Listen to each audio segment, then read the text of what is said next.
Ladies and gentlemen, we're about to begin the funeral service. We ask if you have a cell phone or pager, if you could turn it to the silent mode. Officiating is Rabbi Michael Schwab and Rabbi Dalia Kronish. Whenever you speak, just use the mic to your face. Let me see.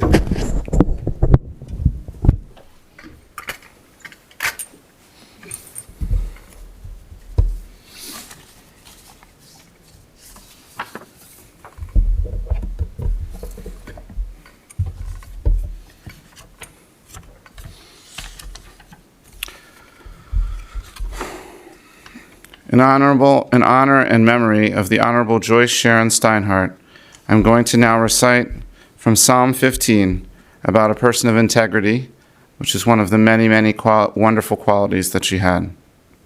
Mizmor LeDavid, Adonai mi'agor bo alech, hamishkon b'har kodshecha, holech tamim u'foel tzedek, v'dover emet bilvavohu, lo ragal al leshono, lo asal re'ara v'cherpa l'nasal krovo, Nivzeh bein avnim, asvet yirei Adonai yechabed, nishba larav v'lo yamir, kaspo l'natam b'neshech, v'shochad anakila l'kach, ose ele lo yimot le'olam. Translation. Do we deserve to enter into God's sanctuary? Can we merit a place in the presence of God? Live with integrity. Do what is right. Speak the truth. Have no slander upon your tongue. Do no evil to others. Do not mistreat your neighbor. Spurn those who are contemptible. Honor those who revere God. Never retract a promise once made, though it may bring you harm. Lend no money at unfair rates, accept no bribe against the innocent. Make these deeds your own, then you shall stand firm forever. For all of her righteous acts, she will certainly stand firm forever. Now I'm going to recite from Psalm 23, and afterwards, if you'd like to join me in the English, it's inside your service folder. Mizmor LeDavid, Adonai roi l'achsar, binoteh sheyarbitzeni, ame menuchot yinahaleni, nafshi yeshovev, yancheni v'maglei tzedek leman shemo, gam ki elech begei tzal mavet, lo yirara ki atay madihi, shiftecha mishan techa hema yenachamuni, taroch lefanei shochan neged tzorai, Dishanta v'Hashem roshi kosi revaya, ach tov v'chesed yunufuni kol yemei chayai, v'shavti b'veit Adonai liorech yamim. If you want to join me in English, the 23rd Psalm. The Lord is my shepherd, I shall not want. He maketh me to lie down in green pastures. He leads me beside the still waters. He restoreth my soul. He leadeth me in the paths of righteousness for his name's sake. Yea, though I walk through the valley of the shadow of death, I will fear no evil, for thou art with me. Thy rod and thy staff, they comfort me. Thou preparest a table before me in the presence of mine enemies. Thou anointest my head with oil, my cup runneth over. Surely goodness and mercy shall follow me all the days of my life, and I will dwell in the house of the Lord forever. Amen. There is a Jewish philosopher named Ben Sira who wrote, when parents who have taught their children pass on, that passing is not true death. As long as the child lives, let alone grandchildren and great-grandchildren, that parent can never die. When alive, a parent rejoices with her children. In death, that parent will not grieve, for she knows that her legacy has been passed down l'dor vador, from one generation to the next. In the biblical book of Judges, it states, now Deborah, a prophet and wife, was leading Israel at that time. She held court under the palm of Deborah, and the Israelites went up to her to have their disputes decided. As many of you may know, Deborah was one of the greatest leaders of the people of Israel in our history. In this quote, the rabbis note that she is both recognized as an incredible family member, as wife, as well as an accomplished leader and judge, whom all Israel turned to make decisions. And this reflects on how she excelled at both being a judge and a leader, and being a wife, a mother, and a family member. Today we honor the memory of Joyce Steinhardt, who is also an incredible family member, a wife, a grandmother, and much, much more, who was as well a very accomplished judge, who had a wonderful career and earned the respect and honor of her peers. She could knit, and make difficult legal rulings, sometimes at the same time. She was truly a remarkable woman. I loved sitting with the family and listening as they shared with love and pride both her accomplishments as a professional and the beautiful relationship she created with each of them. Her family will soon tell you much more about both. But I will just highlight that in addition to all I have already said, it seems to me by the stories that were told to me that she was also very cool. She was a cool mother and grandmother. Beatles concerts, swimming with dolphins, helicopter rides. I'm telling you, neither of my grandmothers did that. And she loved being Jewish. She took pride in our traditions, our values, and our holidays. I personally enjoyed when she came to Bethel. And boy, did she love her family and cherish every interaction.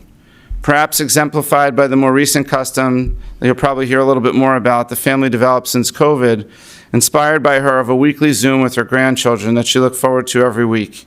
And I was told she always made sure to look her best and dressed up for it because she so anticipated it because it meant more opportunities to connect with her family members.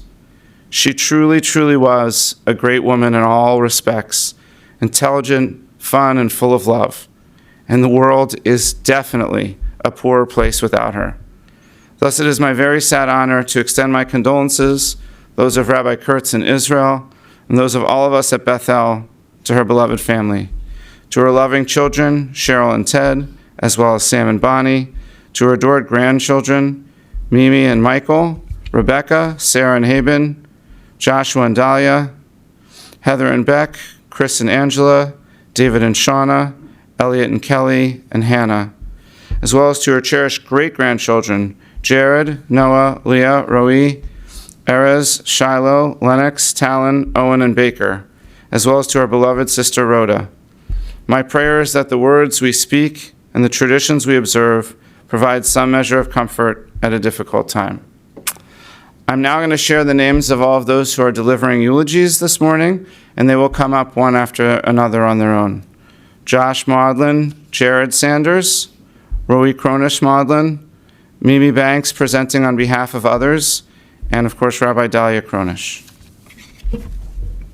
Josh?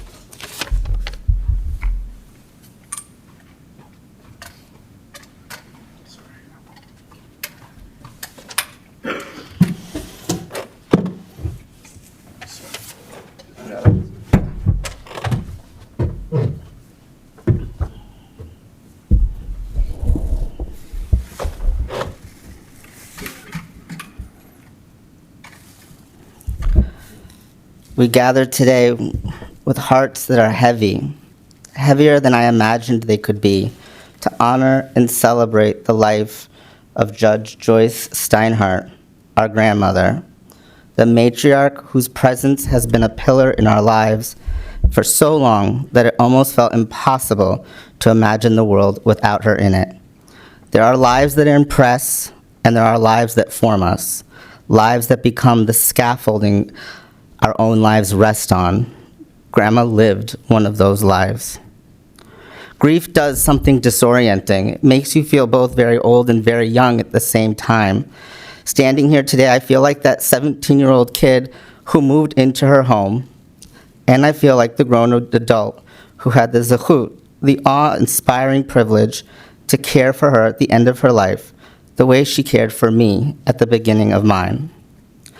As we come together, the words of Kohelet, Ecclesiastes, guide us. L'kol zman v'et l'kol chefetz tachat hashamayim. To everything, there is a season and a time for every purpose under heaven. Today is our time to mourn, but also to celebrate her, to honor her, and to acknowledge the profound impact she made on each of us. If Grandma had a catchphrase, a motto, a one-line philosophy of life, it was this: keep your head on your shoulders. When I moved in at 17, not as a child, but as a fully formed, grieving, stubborn teenager, this became my daily alarm clock. I was not a young kid needing raising in the traditional way. I was a teenager, fully equipped with independence, opinions, stubbornness, and a rapidly developing sense of self. I was also navigating grief, identity, my future, and what it meant to start over. But every single morning before school, no matter how old I thought I was, she would yell from the kitchen, "Josh, keep your head on your shoulders." It wasn't a suggestion. It wasn't optional. It was a warning, a blessing, an instruction manual for life, all rolled into one. If I had a test, she yelled it louder. If she thought I might have a test, she pre-yelled it. And if I tried to slip out quietly, forget it. She had a radar for exits. Those 5 words became the soundtrack of my late adolescence, but they followed me beyond 17. Before a college exam, keep your head on your shoulders. Before finals, keep your head on your shoulders and don't rush. Before a job interview, keep your head on your shoulders. You know what you're doing. It was her way of saying, think clearly, stay grounded, be steady. You are smarter than you think. These words are her legacy, a gift I will carry with me every day. Grandma and Zeta had a partnership defined by intellect, humor, and absolute loyalty. They challenged each other, sharpened each other, and trusted each other. They knew each other's rhythms and quirks the way musicians know each other's timing. There was humor, sarcasm, discipline, devotion, a dynamic that wasn't loud but strong, not dramatic but deeply meaningful. And nowhere in is their partnership more perfectly displayed than in the legendary law school story. Before she was Judge Joyce Steinhardt, Grandma spent 12 years as a stay-at-home mother. Zeta, meanwhile, was already a respected orthopedic surgeon in Denver. And then one day, according to family legend, he casually announced, "I want to understand how lawyers think. I'm going to go to night school." Now, I didn't witness the moment, but knowing Grandma, her inner dialogue probably went something like this. "Are you kidding me? Who are you?" "No." So, sensibly, she asked, "If you're doing operations during the day and going to law school at night, when exactly will I see you?" And he responded, "Come with me." And allegedly, supposedly, in this one singular conversation, she just said yes. One sentence, one decision. Suddenly they're both in law school, like it's the most normal life choice in the world. Now let me be clear. I do not believe for one second that Grandma made a major life decision without a thorough discussion, analysis, and a handwritten list. But the myth tells the emotional truth. They did things together, they followed ideas together, and they grew together. And through that journey, Grandma found her calling. After law school, Grandma began her legal career in one of the most dramatic, explosive, and emotionally chaotic corners of the legal world, matrimonial law. With her intelligence, fairness, and unshakable presence, Grandma rose through the ranks until she became Judge Joyce Steinhardt, eventually serving as chief judge. She wasn't loud, she was firm. She wasn't intimidating, she was respected. She wasn't dramatic, she was clear. She approached justice the way Ruth Bader Ginsburg approached it, with logic, humanity, and an understanding that real change happens person by person. RBG's words reflect her perfectly.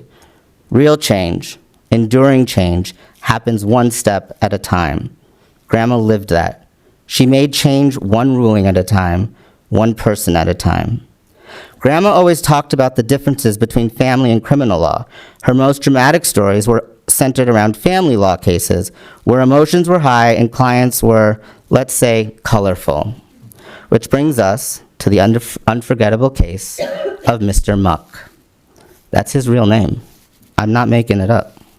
Grandma ruled in favor of his ex-wife, and he responded with, let's call them passionate letters and threats. Grandma, she didn't flinch, didn't panic, didn't lose a beat, albeit she did have to notify the local sheriff. She followed protocol, handled it professionally, and moved on with dignity, the way she handled everything. Those early years taught her how to stay steady in the face of other people's storms, a skill that would define her judicial career. Occasionally, she changed lives without ever knowing it. When I moved in with Grandma and Zeta at 17, the movers were carrying my furniture downstairs. On the wall was a framed photograph of Grandma, younger, standing proudly among the judges. One of the movers stopped dead in his tracks. He looked at the picture, he looked at me, then he looked back at the picture, and he said, in a way that made my stomach drop, Is that woman in the photo the same woman that's upstairs? My 17-year-old brain said, this is how Dateline episodes begin. So I said carefully, why? I just need to know, he asked.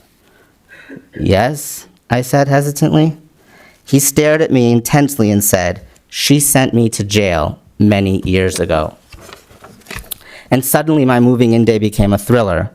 I backed away, pulled out my flip phone, you probably don't know what that is, dialed 911, and held my thumb hovering over send as I followed him upstairs. He walked straight toward Grandma. I braced myself, and then he thanked her, sincerely, emotionally, and gratefully. He told her she had treated him fairly, that she gave him dignity in a moment when he didn't feel he deserved any, that her sentencing forced him onto a better path, that she changed his life, and Grandma, completely unfazed, nodded and said, I'm glad you're doing well. That was her. She didn't just judge, she transformed. I want to take a moment to speak honestly about my relationship with Grandma because it was complex in the most meaningful way. When I moved in at 17, I wasn't a young child. I was practically an adult with a fully formed teenage personality, opinions, independence, and the confidence or arrogance of someone who thinks they know everything. And suddenly I was living under her roof, not visiting, not staying for holidays, living. Most people get the fun grandmother, the one who spoils you and sends you home. I got the grandma who also became a parent again, and with that came something very real. I was afraid of disappointing her. She had an eyebrow that could flatten your ego, a disappointed that could reroute your entire attitude. Even at 17, I felt the gravity of her expectations, not because they were harsh, but because they were rooted in belief. She believed I could rise. She believed I could grow. She believed I could be grounded and thoughtful and intentional. And even though she wasn't expecting to be parenting again, she showed up for me with structure, clarity, accountability, and love. The book of Ruth is a quiet story, but powerful. It's about showing up when life is difficult. It's about choosing loyalty. It's about creating a family even in grief. When Ruth says to Naomi, her daughter-in-law, Ba'asher telchi elech, where you go, I will go, she chooses devotion over convenience. When my mother died, Grandma and Zeta did the same for me. They stepped into a role they did not expect to have again, because love demanded it. They gave me structure and guidance. They gave me a future, and I will always thank them for that. To Grandma's great-grandchildren, those here today and those who are joining us via the live stream, one day you will hear stories about your great-grandmother, stories about her strength, her intelligence, her humor, her clarity, stories about how she shaped people's lives. But I want you to know who I think she truly was. She believed in thinking carefully, fairness and responsibility, dignity and integrity, and above all, staying grounded. And she believed in something she repeated hundreds of times, to keep your head on your shoulders. Those words now belong to you. Carry them forward, live by them, let them guide you. They come from a woman who loved her life with purpose and love. Kohelet teaches, "Et livchot v'et lischok, et sefod v'et rakod, a time to weep and a time to laugh, a time to mourn and a time to dance." Grandma lived through every season life offered. She knew joy, she knew love, she knew loss. Her life was not always easy, but it was always meaningful. And she carried herself with such steadiness that those around her felt grounded simply by being in her presence. Her legacy is woven into who we are. In Jewish tradition, caring for someone at the end of life is called a chesed shel emet, a true act of love, because it cannot be repaid. It was a zechut, a privilege, to sit by her side with my cousin Rebecca and other family members in her final days, to hold her hands, to advocate for her, and to speak gently into her ear even when she couldn't respond, to be with her the way she had been with me when my life was unsteady. I will carry that privilege with me forever. And I cannot finish without thanking Dahlia. During these emotionally heavy days, you held down our home. You cared for our kids, managing everything so I could be fully present with Grandma. That is a gift I will never forget. And there is something deeply meaningful I want to say out loud. Grandma was Dahlia's grandmother longer than I had my own mother. That truth carried weight these past days. It made your support even more profound. It connected our grief, and it reminded me how deeply you are rooted in this family's legacy. And today, Dahlia stands here, continuing the legacy of strong, powerful women in leadership roles in our family, a legacy Grandma herself helped build. There is something deeply meaningful about that circle today. In her honor, thank you, Dahlia, for your strength, your support, your partnership, and your love. We say now, Tehei Nishmatai Surah B'Surah Chayim. May her soul be bound in the bond of life. Grandma,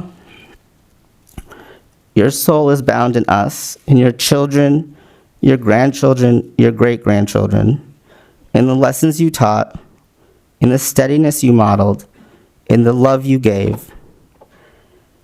In the voice I can still hear, keep your head on your shoulders. And Grandma, we promise we will. May your memory be a blessing and guide us for generations. Amen.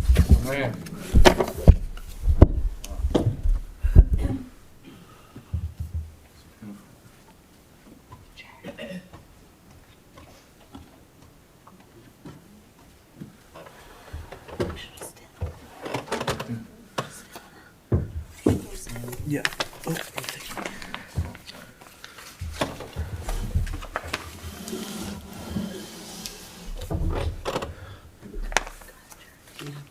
Yeah.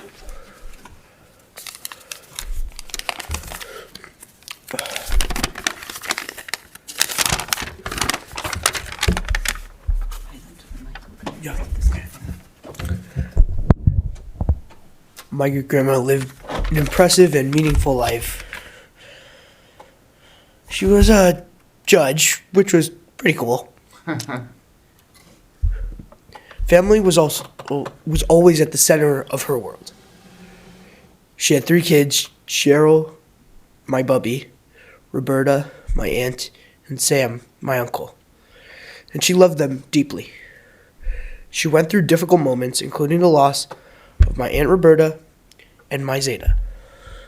But she handled everything with a level of strength that I've always admired. And one thing she'd never let anyone forget was that I was her oldest great-grandson. She brought it up constantly, even if you didn't ask. She was telling you. At the time, it made me laugh, but it also means a lot.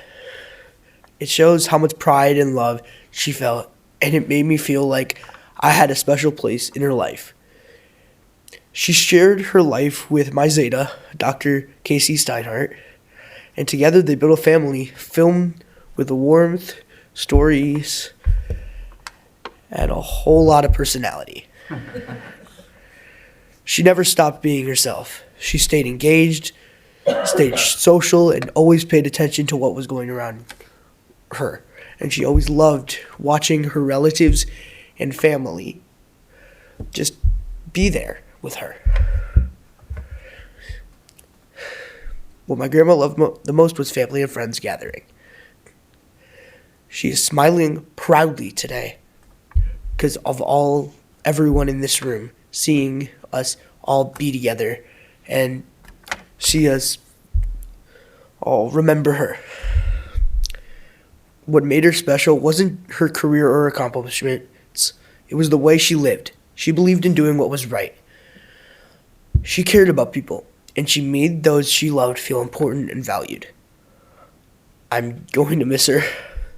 Her voice, her strength, and the way she could make you feel seen. But I'm grateful for the time I had with her, and I'll carry her memory with me as I grow into my own life. And to Grandma, I love you so much. Thank you for being there for being there with me, playing war with me, and just thank you.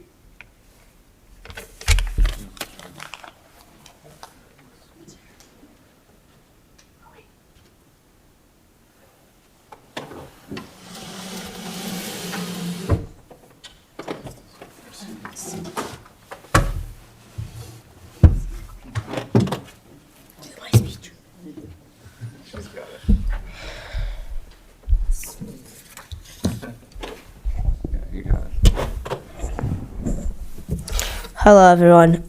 Something I like to do is write a note, so I wrote a note to Grandma.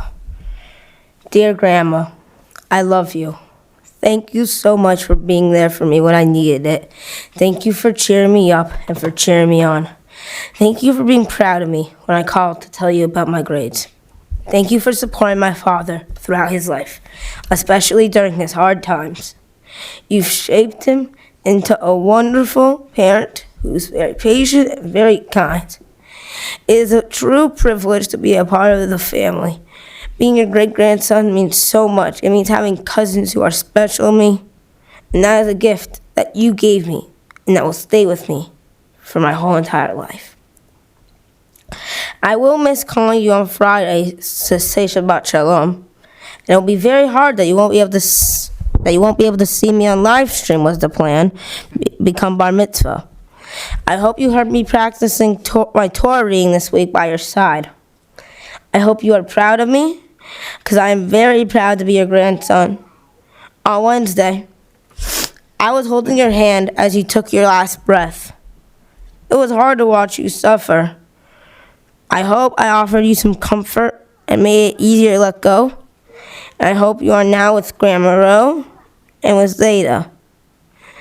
I hope as you rest peacefully, you always remember that I love you, that I will always carry with me the special gift of being loved by you.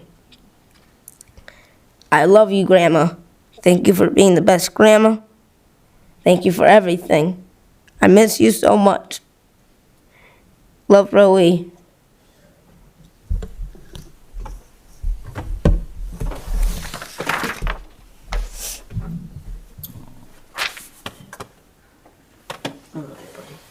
did great. You did beautiful.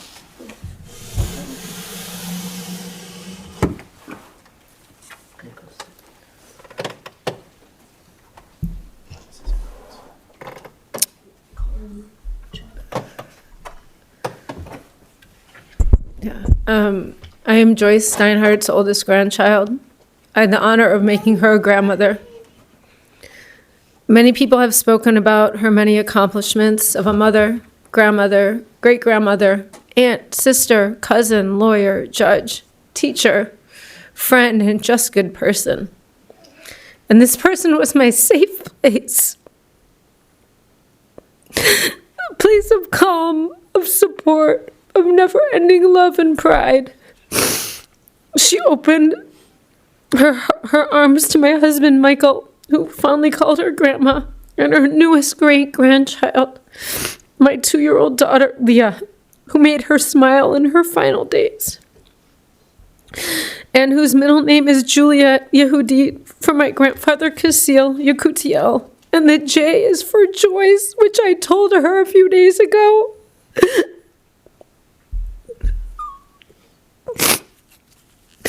I'm honored to share a few words written by Joyce's older sister, my great aunt Rhoda, who is 99 years old in San Diego. I am Joyce's older sister, the middle of 3 girls. When we were young, Joyce and I shared everything. We shared a room, our beds, our clothes, And until I met my husband, she was my closest companion. I always admired her drive. 12 years after having children, she went back to school to study law. She and Casey studied at night and in the summers. Her dedication was incredible. There is a story I would love to tell. When she became a judge, there was a big party in her honor. I remember flying in from Glens Falls with my suitcases full of cakes I had baked for the celebration. After all the excitement and speeches, Joyce did only what Joyce would do. She went right back to work the very same day. That was who she was, devoted, hardworking, and committed to serving others. I was so proud of her. She lived such a productive life and raised a beautiful family. In her final days, I was grateful that she was surrounded by so many loved ones. She could see and feel how deeply she was cherished. She was my best friend, and I won't miss her terribly.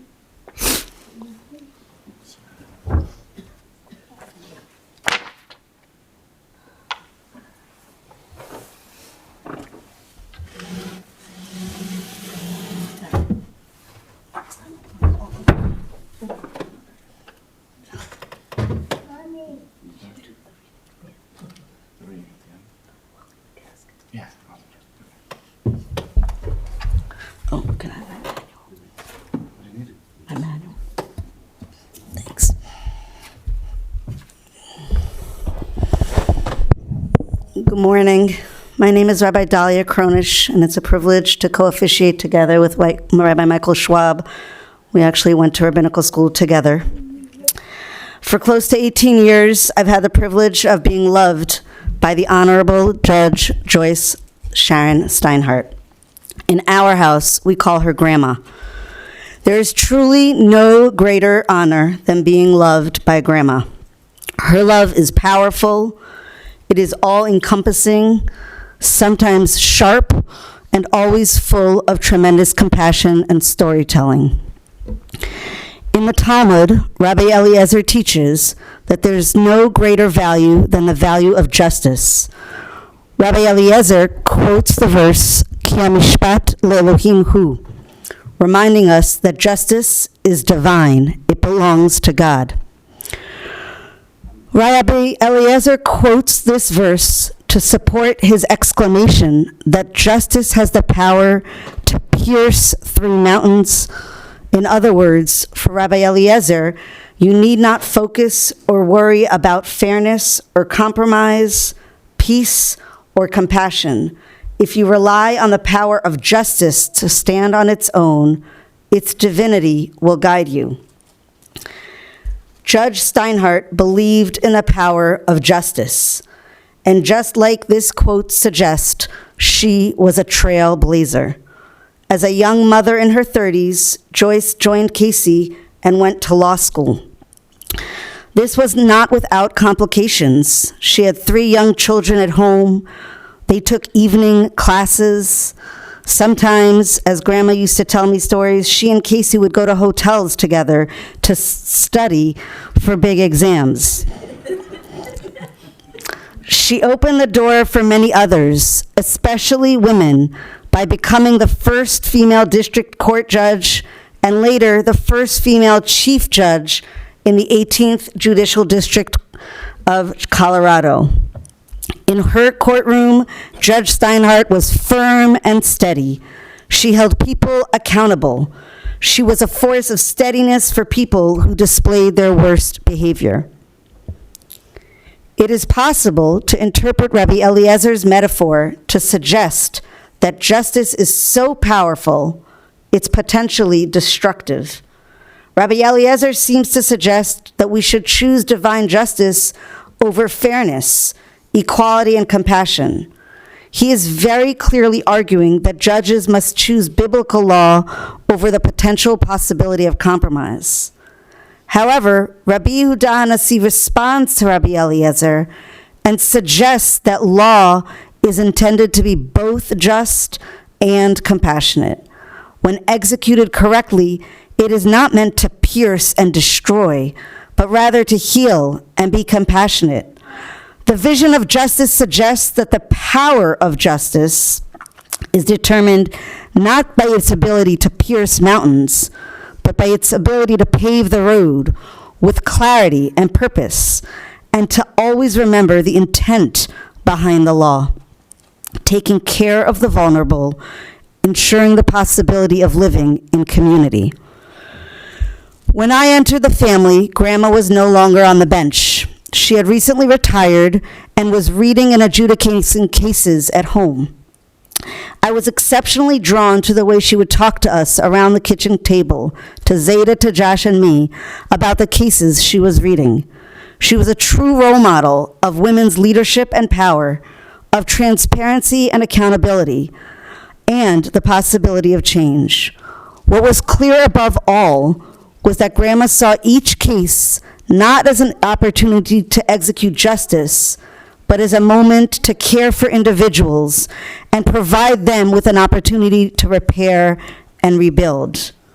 This is how the rabbis understand justice. It is clear and decisive, and also compassionate and fair. It can be impartial while also taking into account the particulars of the case.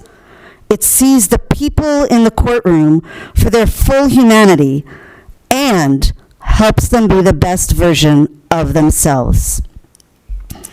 Speaking of best version of themselves, I entered the family 3 years after the death of Roberta, Grandma's middle child. I'm not sure that Josh and I would have been able to build the foundation we have built in our marriage were it not for the way Grandma and Zeta taught Josh to believe in himself and help him recognize that he could rebuild his life even with the tremendous void of the death of his mother. Even as they were suffering and mourning, Grandma and Zeta acted with the same fairness and clarity, firmness and compassion. They did not hesitate or waver. Heading towards retirement, they took in a grandchild and ensured his future was secured. And while I thought I learned as much as I needed to know about Joyce from that act of love, everything that I want to remember about her, I learned from the past week, witnessing her preparation for her transition to her final resting place. And I will highlight 3 lessons that I learned from her dying process.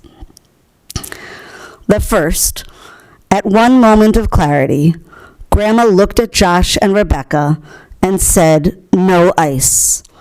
At first, Rebecca and Josh assumed she was talking about beverages and asked if she wanted something to wet her mouth, or maybe she was recalling how Casey did not like ice in his drinks. She looked at them, wondering why they misunderstood her, and stated, "No more ice in Chicago." It was clear to Josh and Rebecca, maybe to me as a witness to the moment, that Grandma was reminding us her legacy is about equity and justice. Do what you can to fight for immigrants and minorities. I did my part. Even in my old age, she was telling us.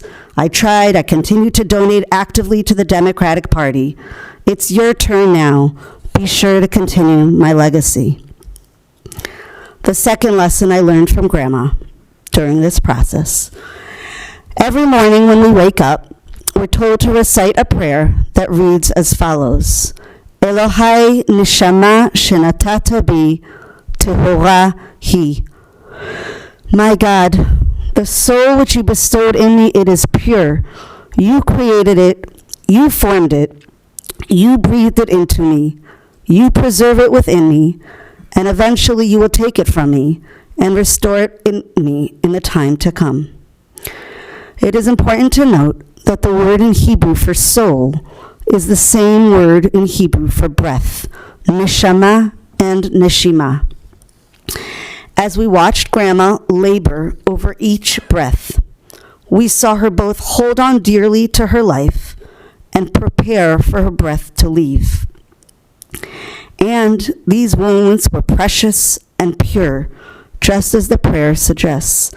If only we could focus on every breath and be mindful of how precious life is. And this prayer asserts with great faith that God will in the future take our breath away and restore it in a time to come. I have often struggled with this line. What does it mean to restore it in the world to come? This week, we saw Grandma prepare for that world. Just as she had moments of clarity where she was speaking clearly with us, she had moments of clarity where she was speaking with those who predeceased her, especially her father and the love of her life, Casey. And when she did, she practically sat up and looked at them with clarity, and her face filled with light. Grandma had visions that frightened her, and she had visions that brought her comfort and joy. May we all be so fortunate to have our breath restored in the future in ways that will help usher our loved ones into the next world. And the final lesson, the joy that Grandma reaped from being in the presence of her family, especially her grandchildren and great-grandchildren. When I first married Josh, I'd comment on how I worried that at big family gatherings, it sometimes felt that Grandma and Zeta were not part of the main conversation. Josh always reiterated that this is how Grandma and Zeta liked it. And then there was one time we were out to dinner.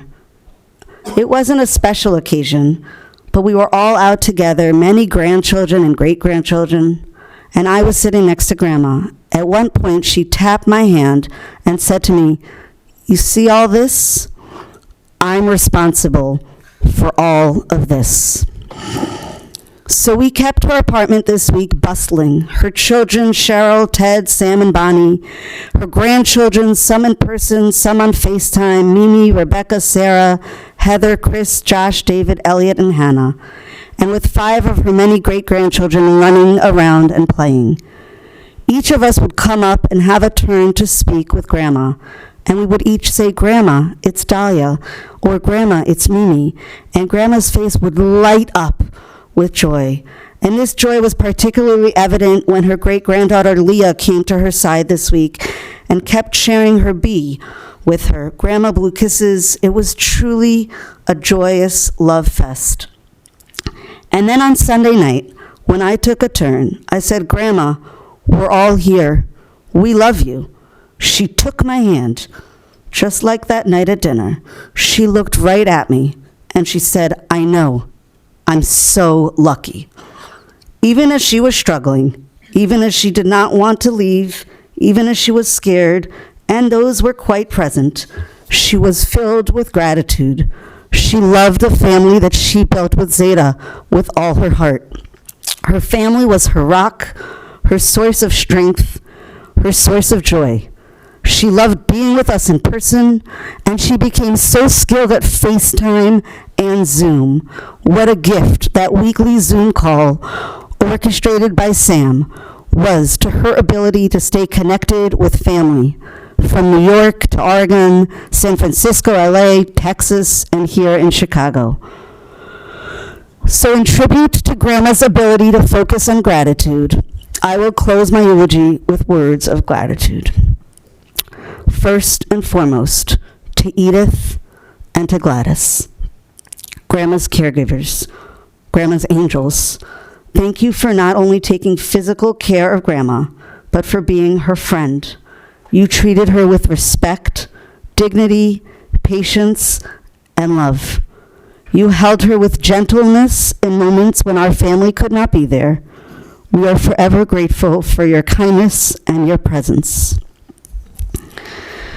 To Cheryl, you shouldered so much responsibility as the local daughter. You took care of Grandma. You didn't miss a detail. You knew each of her friends, checked her email, ensured she wasn't being taken advantage of, and most crucially, treated her with dignity and kindness. You were not expecting this responsibility when you moved to Chicago, and you welcomed your parents with open arms and embrace when they decided to live their closing chapter close to you. They knew they could rely on you and Ted. You gave them quite a gift, and the entire family is in debt to you. To Sam, This week we joked when Grandma kept saying, "Where is Sam? Has he eaten?" We joked that maybe she was returning to some past moment or trauma, and perhaps that is so. And you have always been her baby boy. She adored you and your children beyond measure. When we visited together with Edith's help, she would tell us stories one by one of each of your grandchildren, like she had seen them just yesterday. And your invaluable financial counsel ensured that Grandma could live with dignity until her very last breath. Thank you. To Rebecca, these past few weeks, you have not left Grandma's side. When your siblings and cousins were far away, you represented all of us and sat by her side. You modeled for your children what it means to care for people and love the people you love and to love them unconditionally. To Josh, thank you for bringing me into this family. Thank you for teaching me that there is tremendous beauty and holiness in the dying process and that death is a sacred aspect of life. And finally, and most importantly, thank you to Grandma for the gift of your love.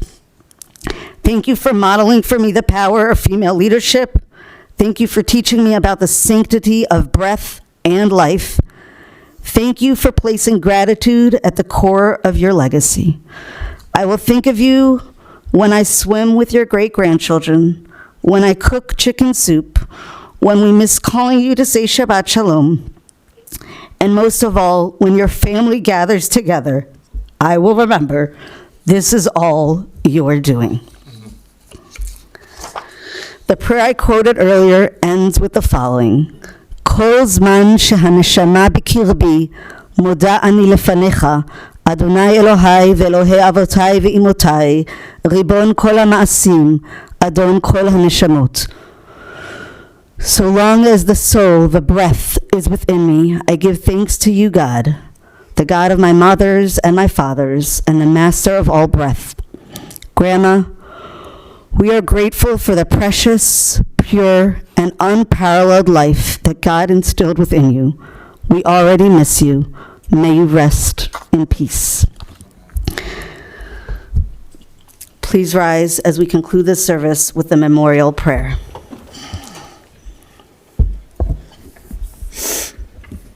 Exalted, compassionate God, grant infinite rest in your sheltering presence amongst the holy and the pure, to the soul of Joyce Sharon Steinhardt, who has gone to her eternal home.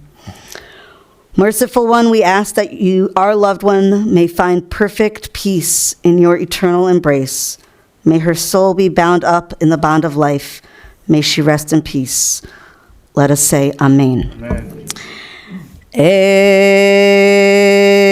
אל מלא רחמים שוכן במרומים, המצא מנוחה נכונה תחת כנפי השכינה, במעלות קדושים וטהורים כזוהר הרקיע מזהירים. את נשמת יוספה בת ישראל וליבה שהלכה לעולמה, בגן עדן תהא מנוחתה. ענה בעל הרחמים, הסתיריה בסתר כנפיך לעולמים, וצרור בצרור החיים את נשמתה. אדוני הוא נחלתה, ותנוח בשלום על משכבה, ונאמר אמן.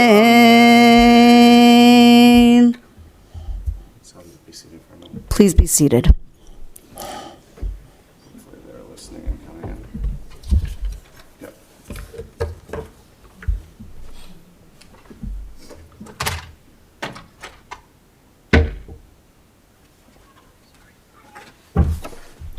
This concludes the service here at the chapel. The interment will take place at Shalom Memorial Park. For those who will be driving to the cemetery, we'll be lining up in our parking lot. We'll be placing a magnetic flag on your vehicle, and we ask that you have your hazards and headlights on while in procession. At the conclusion of the interment, the family will be sitting Shiva at the Banks residence today until 3 p.m., Saturday evening from 6 to 8 p.m., Sunday from 1 to 4 p.m., and then 6 to 8 p.m., Monday from 6 to 8 p.m., and then Tuesday and Wednesday, 1 to 4 again, and then 6 to 8. That information is on the service folder that you received when you arrived or on the website that you joined the live stream. The following individuals have been asked to act as pallbearers. As I call your name, please come forward. Hannah, Elliot, Edith, Mikey, Haben, Andrew, and Gladys. If we can have all the pallbearers come forward and have everybody please rise. Once we have left the chapel, we ask everybody to go immediately to your vehicles.